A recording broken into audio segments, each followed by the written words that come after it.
ओ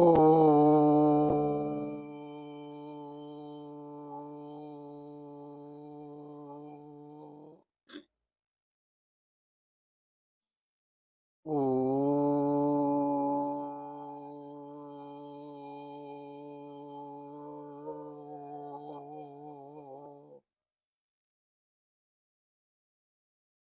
ओम त्र्यंबकम यजामहे सुगंधिं पुष्टिवर्धनम् उर्वारुकमिव बन्धनान्मृत्योर्मोक्षयेमामृतात्। ओम त्र्यंबकम यजामहे सुगंधिं पुष्टिवर्धनम् उर्वारुकमिव बन्धनान्मृत्योर्मोक्षयेमामृतात्। ओम त्र्यंबकम यजामहे सुगंधिं पुष्टिवर्धनम् उर्वारुकमिव बन्धनान्मृत्योर्मोक्षयेमामृतात्।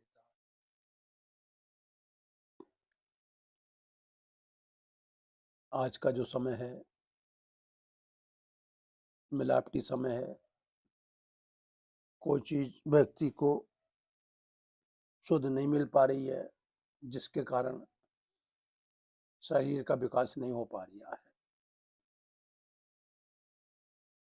शुद्ध चीज शरीर को कैसे पहुंचे, कैसे मिले, इसके लिए हमारा निरंतर प्रयास ये रहता है कि हम जो भी चीज खा पी रहे हैं उसके बारे में पहले विचार करें, गहन अध्ययन करें, तब हम उसका प्रयोग करें। ये नहीं कि आंखें बंद करके खूब रिफाइंड खा रहे हैं, खूब डालडा घी खा रहे हैं और शरीर को नुकसान पहुंचा रहे हैं। कुछ ऐसे पदार्थ हैं जैसे रिफाइंड है, डालडा है, शरीर की नसों को ब्लॉक कर देता है और जब शरीर की नसें ब्लॉक हो जाती हैं तो वो खुल नहीं पाती। एक प्रकार से उनमें जो लॉक लग जाता है। जब शरीर की नसों में लॉक लग जाता है तो हार्ट की समस्या पैदा हो जाती है और शरीर के अंदर नसों के रोग हो जाते हैं। जब इस शरीर में नसों के रोग हो जाते हैं फिर हमें जो है डॉक्टर की आवश्यकता पड़ती है। डॉक्टर भी जो है दवा देता रहता है, आराम होता रहता है, दवा छूट जाती है, बीमारी वहीं की वहीं खड़ी रहती है। तो हमारे ऋषियों ने आयुर्वेद में गहन अध्ययन करा और ये निष्कर्ष निकाला कि अगर मनुष्य को इस तरीके की नसों की बीमारी है या खून संबंधित बीमारी है या थोड़ा सा काम करने में बॉडी में थकावट आ जाती है, कार्य करने की क्षमता घट जाती है, तो उन्होंने ये अश्वगंधा चूर्ण है। अश्वगंधा वो चूर्ण है जिसे खाने से व्यक्ति घोड़े की तरह दौड़ने लगता है। उसकी नसों में बल आ जाता है और कमजोर नस नाड़ी है वो भी बलवान हो जाती है। इस चूर्ण को हम सुबह शाम 1 से 2 चम्मच गुनगुने पानी से ले सकते हैं, दूध से ले सकते हैं और आप लगातार इसे 40 दिन लेंगे तो इसमें आपको कितना लाभ मिलेगा। एक तो आपका जो चर्बी बढ़ रही है वो कंट्रोल हो जाएगी। दूसरी बात, जो नसों में दर्द रहता है, शिकायत रहती है, चाहे वो अंदर हो या बाहर हो, कुछ भी हो, नस नाड़ियाँ मजबूत बनती हैं, शरीर बलवान बनता है और जो आपके चेहरे पे झुर्रियाँ आ गई हैं वो दूर होती हैं। तो आप जो हैं ये अश्वगंधा चूर्ण है, ये मोटापे के लिए भी लाभकारी है, बीमारियों में फ़ायदा करता है। तो आप इस चूर्ण को इसकी गोली भी आती है पुनर्वा की और चूर्ण भी आता है। तो अगर आप चूर्ण लेते हैं तो ज़्यादा फायदेमंद है क्योंकि आपको लाभ काफ़ी देगा। इसलिए आपको इस चूर्ण का सेवन करना है और अपना खाना पीना सुधारना है। तो जैसा कि हम आपको बताते हुए चले आ रहे हैं शुरू से ही कि एक तो आप जो आसनों का अभ्यास करें।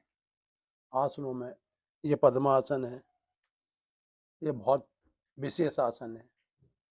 अगर व्यक्ति 1 घंटा रोज नित्य पद्मासन लगा बैठता है तो उसके शरीर से कोढ़ है, खुजली है, एलर्जी है, रक्त संबंधी विकार हैं, हार्ट संबंधी विकार हैं, लीवर संबंधी विकार हैं, गुर्दे संबंधी विकार हैं, पेशाब संबंधी विकार हैं, वो सब इस पद्मासन को लगाने से दूर होती है। क्योंकि ये पद्मासन जो है ये बहुत बड़ा आसन है। भगवान शिव भी आसन में बैठते हैं, भगवान राम भी बैठते हैं, भगवान नारायण भी पद्मासन में ध्यान करते हैं। इस पद्मासन को लगाने से जो हमारे शरीर के अंदर 3 नाड़ियां हैं, चंद्र, सूर्य और सुषमा नाड़ी, ये नाड़ियां जागृत होती हैं और जब ये नाड़ियां जागृत हो जाती हैं तो शरीर की संपूर्ण बीमारियां जो है अपने आप ठीक हो जाती हैं। अगर आपको नाड़ियों को जागृत करके अपने चक्रों को जगाना है, सोई हुई शक्तियों को उठाना है, तो आपको इस पद्मासन का अभ्यास बाल्यकाल से ही करना पड़ेगा। जब जैसे जैसे उम्र बढ़ती है तो हमारी जो है मांसपेशी सिकुड़ जाती हैं, हड्डियाँ जो हार्ड हो जाती हैं, फिर जो नहीं लग पाता। इसलिए अगर आप विद्यार्थी हो तो पद्मासन में सुबह अभ्यास करें आप। अगर आप कोई कार्य करते हो तो इसका अभ्यास करें। अगर आप वृद्ध स्थिति में हो तो सुखासन में बैठ के ही प्राणायाम का अभ्यास करें, क्योंकि प्राणायाम जो है वो हमारे जीवन से जुड़ा हुआ अंश है और जीवन को चलाने में, जीवन को बचाने में प्राणायाम का मुख्य योगदान है।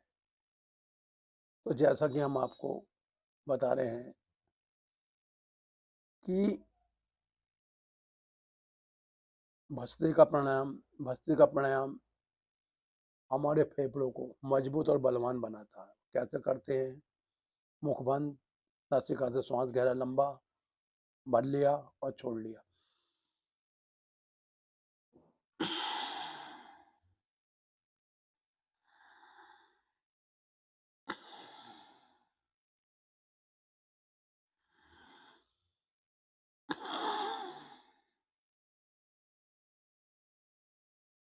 आसन में बैठे वायु मुद्रा का अभ्यास करेंगे। वायु मुद्रा करके ही भस्त्रिका प्राणायाम करेंगे।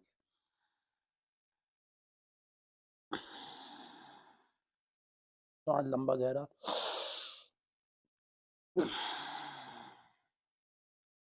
एकदम भरो लंबा गहरा।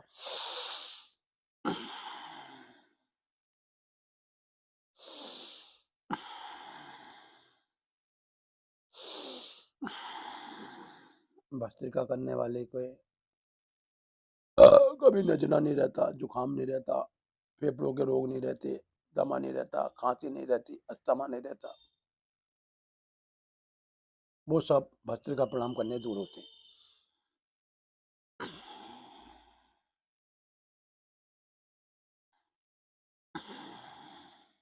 बंद फेफड़ों के 7 करोड़ 30 लाख जो छिद्र हैं वो धीरे धीरे खुल जाते हैं और जीभ का जो है जीवन बढ़ जाता है।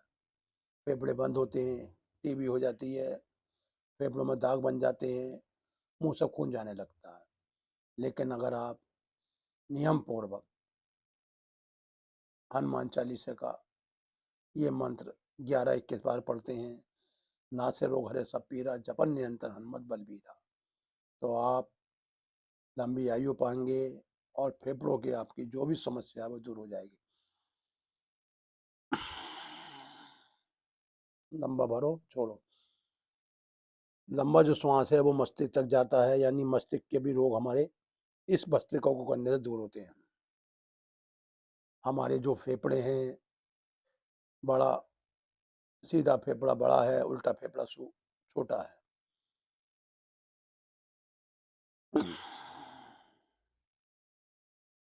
अगर छोटा 650 ग्राम का है तो बड़ा 650 ग्राम का है, यानी कि जो है 50 ग्राम का फर्क आता है। भस्त्रिका करने से हमारे फेफड़ों के अंदर जो 7 करोड़ 30 लाख छिद्र हैं, उसमें मात्र 2 करोड़ खुले रहते हैं, 5 करोड़ 30 लाख बंद रहते हैं। लेकिन जब हम भस्त्रिका प्राणायाम करते हैं तो हमारे फेफड़ों के छिद्र खुलते हैं, जिससे फेफड़ों को बल और ताकत मिलता है और हमारी मांसपेशियां मजबूत और बलवान बनती हैं।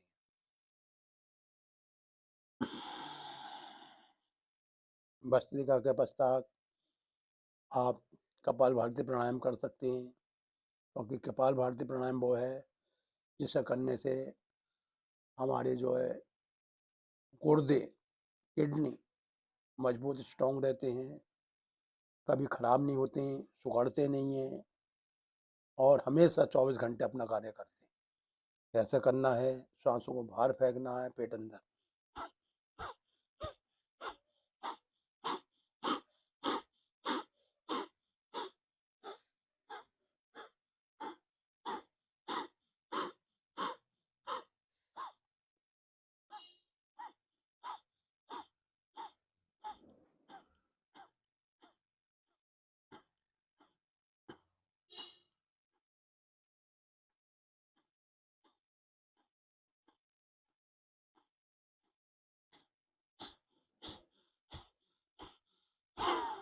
भस्त्रिका करने वाले का कभी भी हार्ट कमजोर नहीं होगा, हार्ट की नसें बंद नहीं होंगी और कभी उसे कोई रिपोर्ट और जांच नहीं करानी पड़ेगी। कपालभाति वो प्राणायाम है जिसे करने से व्यक्ति गैसों से छुट्टी पा जाता है। भोजन जो देर से पचता है, कपालभाति करने से भोजन जल्दी पचता है, जल्दी रस बनता है और जल्दी शरीर के अंदर बल आता है। इसलिए 10 मिनट से लेकर आधा घंटे तक कपालभाति का निरंतर अभ्यास करना चाहिए। कैसे? सांसें बाहर, पेट अंदर।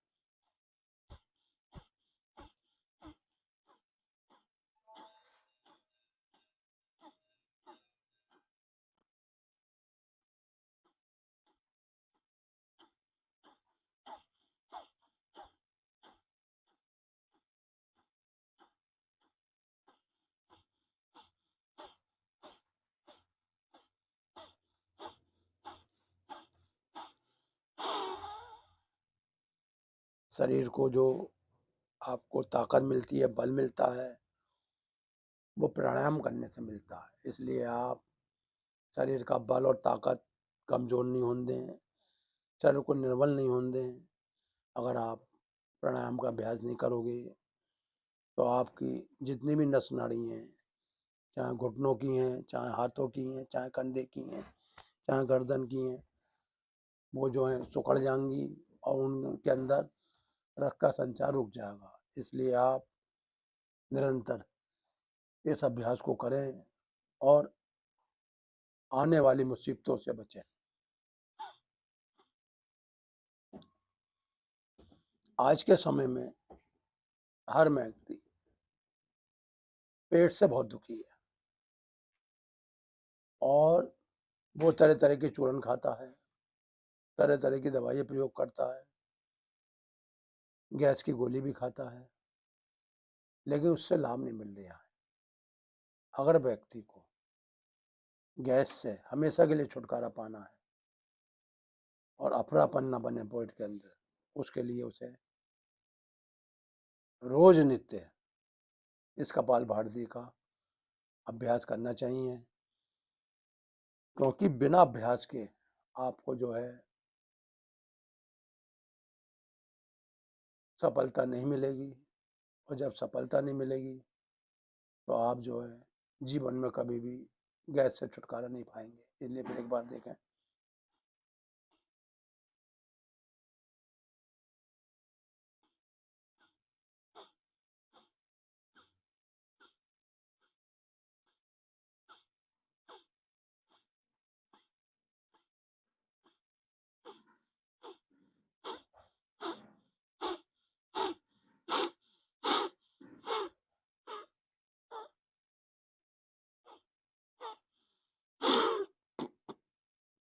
गैस आजकल समाज की बहुत बड़ी समस्या बन चुकी है। मैं पाता हूँ, मैं देखता हूँ कि व्यक्ति जो है गैस से बहुत परेशान है, डर के मारे खाना भी नहीं खा पाते हैं और बेचारे दवाइयाँ खाते रहते हैं। लेकिन ऐसे लोग अगर रोज नियम से इस कपालभाति का अभ्यास करेंगे तो उन्हें हमेशा गैस से जो है जूझना नहीं पड़ेगा, लड़ना नहीं पड़ेगा और उनका जो है पेट हमेशा साफ और ठीक रहेगा।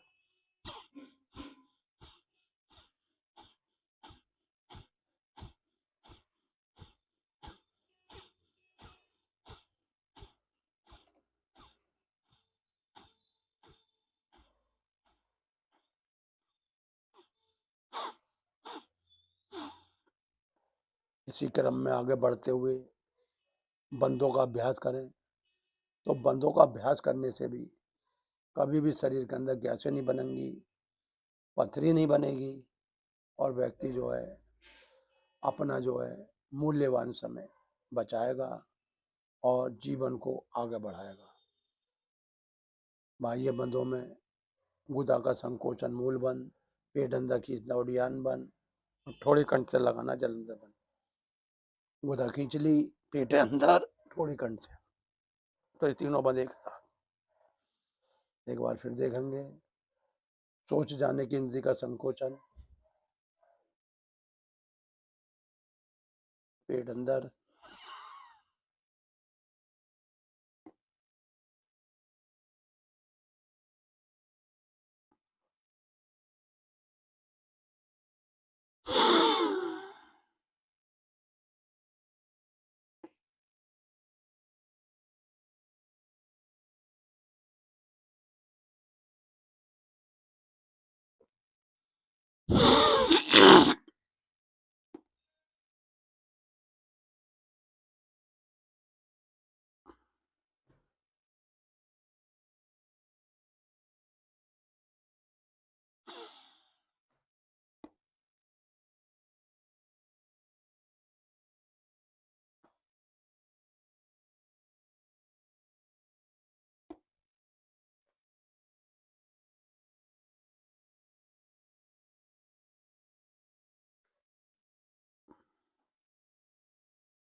इसके पश्चात अनुलोम विलोम प्राणायाम, बाएं से सांस लेते हैं, दाएं छोड़ते हैं, दाएं से बाएं। अनुलोम विलोम प्राणायाम हमारी गैसों को तो खत्म करते करता है, पाचन शक्ति भी बढ़ाता है और हमारे अंदर एक नई ताजगी, एक नई शक्ति भी पैदा होती है, जिससे कि हमारा हार्ट पूरी तरीके से कंट्रोल रहे, ना बीपी बढ़े, ना घटे, ना कोलेस्ट्रॉल बढ़े और ना हमारे नसें बंद हो हार्ट की। उसके लिए बाएं से लेते हैं, दाएं छोड़ते हैं, दाएं से लिया, बाएं छोड़ा।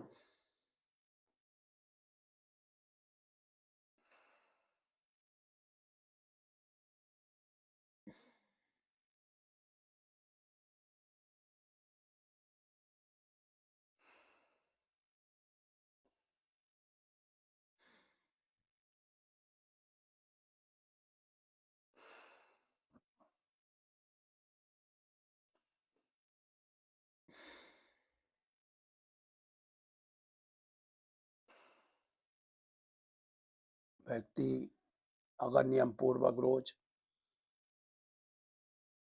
10 मिनट से लेकर 20 मिनट तक अनुलोम विलोम करता है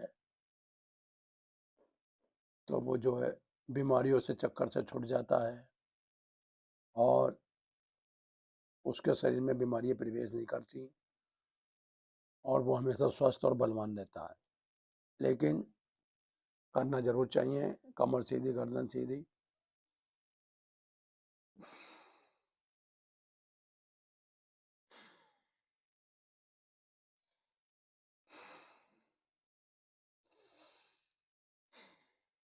क्योंकि हमारे शरीर को भोजन पचाने में, शरीर के अंदर शक्ति बनाने में, रक्त बढ़ाने में, कैल्शियम ठीक करने में, मांसपेशियों को बल देने में जो शक्ति की आवश्यकता है वो है प्राणायाम।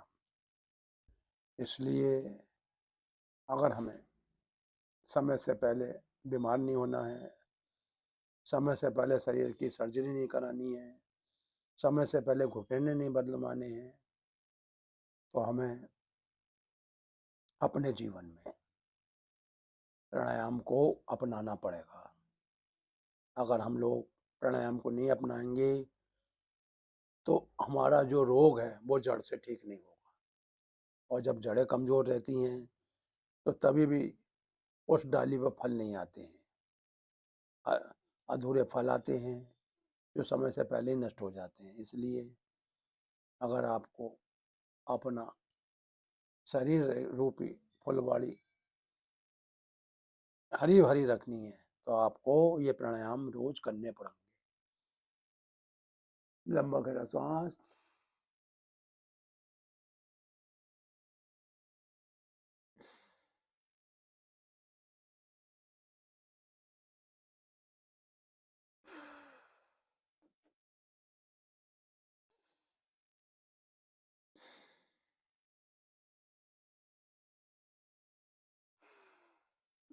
जो हम ये प्राणायाम करते हैं ये अमृत धारा है।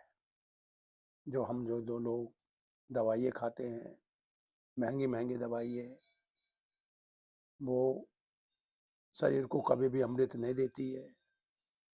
किसी ना किसी दवा का साइड इफेक्ट रहता है जो आगे चल के हमें कमज़ोर और निर्बल बनाती है। इसलिए हमें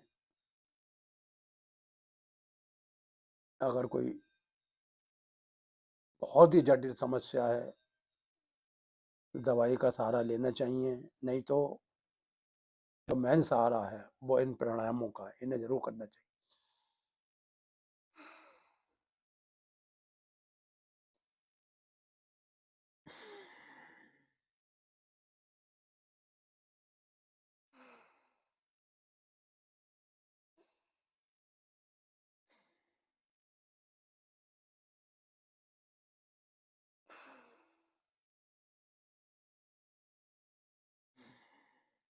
दिव्य नारायण मानव सेवा का यही उद्देश्य है कि लोगों को बीमारियों से बचाना है, उनका जीवन को बचाना है और उन्हें स्वस्थ करना है। ये दिव्य नारायण मानव सेवा का संकल्प है, विचारधारा है। इसलिए आप आज से ही अपने जीवन में गांठ मान लें। कैसी भी बीमारियां हों, घबराने की ज़रूरत नहीं है, परेशान होने की ज़रूरत नहीं है। हर बीमारी का समाधान दिव्य नारायण मानव सेवा के पास है। दिव्य नारायण मानव सेवा हर समय हर व्यक्ति के लिए कंधे से कंधा मिला के खड़ी हुई है। सिर्फ आपको एक फ़ोन करना है या अपना जो है विचार देना है, और ज़्यादा बड़ा बोल नहीं। दुनिया में कोई ऐसी बीमारी नहीं है जो नारायण के द्वारा, बजरंग बली के द्वारा जिसका समाधान ना हो। हमारी ये संस्था राम और हनुमान जी से जुड़ी संस्था है, और जहाँ राम और हनुमान रहते हैं वहाँ सारे काम अपने आप बनते हैं। इसके बाद उज्जाई प्राणायाम।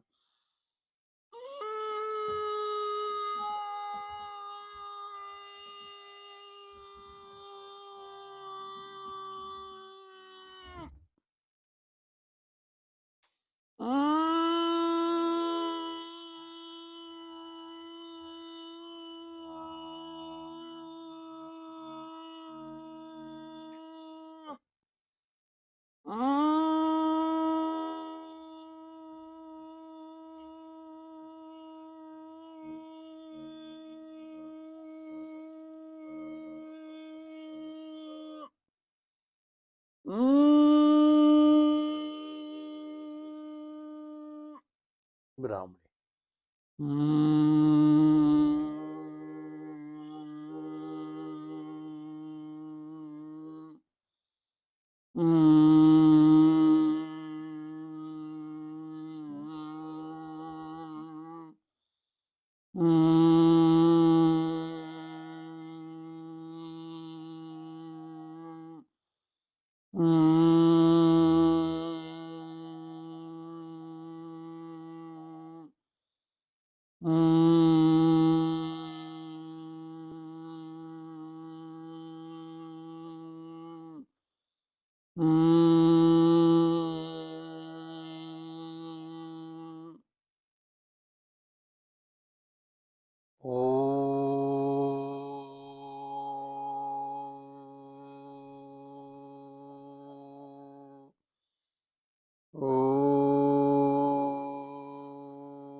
ओम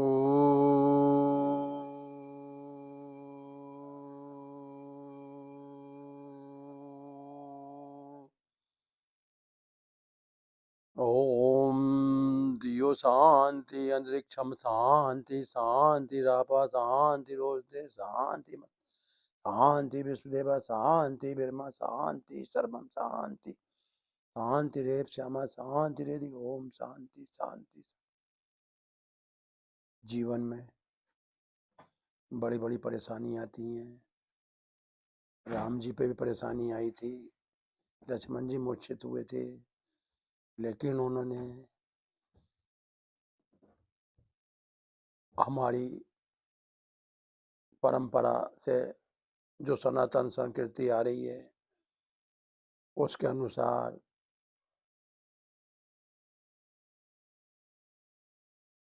वैद्य जी का सहारा लिया, संजीवन बूटी लक्ष्मण जी को दी, उनके प्राण बचाए। इसलिए मेरा सभी से कहना है कि अगर आप प्रकृति के द्वारा जो वस्तुएं पैदा हो रही हैं उसी को अपनी औषधि बनाएं, क्योंकि प्रकृति कभी भी किसी मनुष्य का अनहित नहीं सोचती है, हित सोचती है। क्योंकि वो जो शरीर आपको मिला है वो प्रकृति के अनुरूप ही मिला है। इसलिए आयुर्वेद का सहारा लें। आयुर्वेद के अंदर बहुत बढ़िया बड़ी दवाइयाँ हैं, उससे आपकी बीमारियाँ भी जल्दी ठीक होंगी और बॉडी को कोई साइड इफ़ेक्ट भी नहीं होगा। और अपना जो है दिनचर्या संभालिए। सुबह 4 गिलास गुनगुना पानी पीजिए, दोपहर के खाने में 1 गिलास मट्ठा और ज़रा सा गुड़, और रात को सोते समय हल्दी गिर के दूध।